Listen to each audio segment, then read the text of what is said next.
Current flow or electron flow is possible only because electrons can be freed from their electrostatic attraction to the proton of an atom's nucleus. Electrons are freed when energy is applied in the form of heat, light, magnetism, or electricity. The electrons in the partially filled outermost shell determine the chemical properties of the atom. It is called the valence shell. Electrons in outer shells have higher average energy and travel further from the nucleus than those in inner shells. This makes them more important in determining how the atom reacts chemically and behaves as a conductor. The pull of the atom's nucleus upon them is weaker and more easily broken. In this way, a given element's reactivity is highly dependent upon its electronic configuration. It's the valence shell electrons of any element that are crucial for current flow. A material is an electrical conductor when one or more of its valence electrons can be easily freed. Most good conductors have one free electron in their valence shells. Good conductors do not require much force or voltage to free their electrons, thus propagating the flow of energy. The purpose of using conductors is to allow electric current to flow with minimum opposition or resistance. Copper has high conductivity. Gold and silver are also conductive, but they're more expensive and thus not practical in most applications. When electrical current flows in a good conductor, it creates heat or resistance. All conductive materials produce some resistance to electron flow. This resistance is reflected in the form of heat. Non-conductive materials, called insulators, resist electron flow. The important thing to remember about insulators is it takes much more force or voltage to get an electron to leave an insulator's atom than a conductor's atom. Even when enough force is applied to an insulator, only a very few electrons can be released at any one time.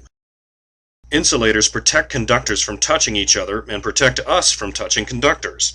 Most materials other than metals are insulators. Plastic, glass, and rubber are commonly used good insulators. Semiconductors are elements that are unique in that they are neither good conductors nor good insulators. This characteristic can be advantageous. Semiconductors can be made to be partly conductive by mixing small amounts of impurities containing free electrons. This is a process known as doping. Semiconductive material, such as silicon and germanium, are the basis for transistors, diodes, and other solid-state devices.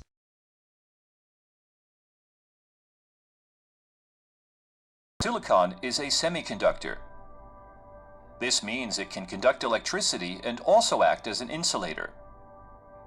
Its atomic structure looks like this. Every silicon atom has 4 outer electrons.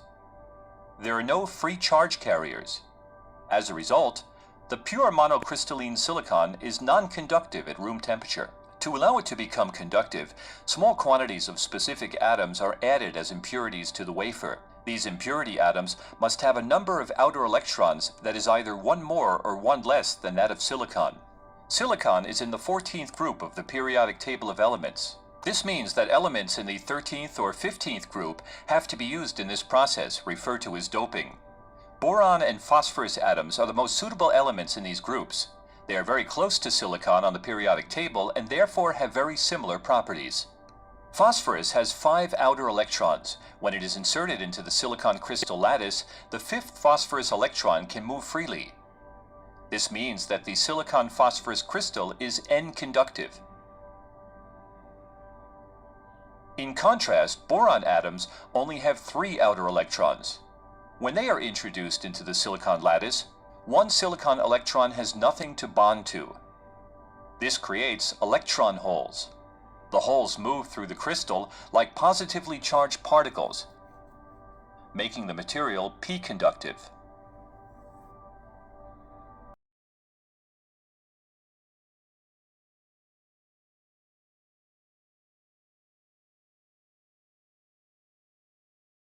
So we now have 2 doped pieces of silicon, one with too many electrons and one with not enough electrons. The 2 materials join to form a p-n junction. At this junction, we get what's known as a depletion region. In this region, some of the excess electrons from the n-type side will move over to occupy the holes in the p-type side. This migration will form a barrier with a buildup of electrons and holes on opposite sides. The electrons are negatively charged and the holes are considered therefore positively charged. So the buildup causes a slightly negatively charged region and a slightly positively charged region. This creates an electric field and prevents more electrons from moving across. The potential difference across this region is about 0.7 volts in typical diodes. When we connect a voltage source across the diode, with the anode, the P-type, connected to the positive and the cathode, N-type, connected to the negative, this will create a forward bias and allow the current to flow.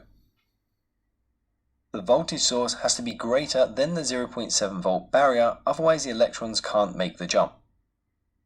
When we reverse the power supply so that the positive is connected to the N-type cathode and the negative is connected to the P-type anode, the holes are pulled towards the negative and the electrons are pulled towards the positive, and this causes the barrier to expand.